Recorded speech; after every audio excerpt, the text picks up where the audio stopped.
Hey everyone, welcome back to Madding Creation. Today, we're diving into empathy mapping in UX design. This ultimate guide will help you create user-friendly designs that truly resonate with your audience. Let's get started. Empathy mapping is a technique used to understand users' emotions, thoughts, and behaviors. It helps you see the world from their perspective, allowing you to design more intuitive user experiences. An empathy map has 4 quadrants: says, thinks, does, and feels. Each quadrant captures a different aspect of the user's experience. Let's walk through the steps to create an empathy map. Step 1. Gather data. Conduct user interviews, surveys, and observations to collect insights.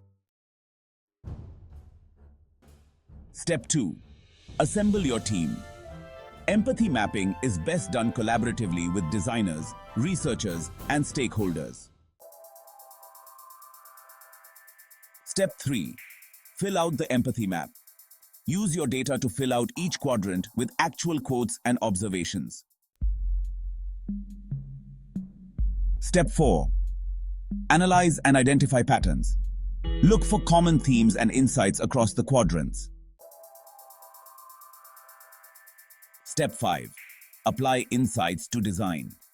Use the insights from your empathy map to inform your design decisions. Remember, empathy mapping is about understanding your users. The more you know about their thoughts, feelings, and behaviors, the better your designs will be. Thanks for watching. If you found this video helpful, give it a thumbs up, comment below, and subscribe to Madding Creation for more UX design tips and tutorials. Until next time, happy designing.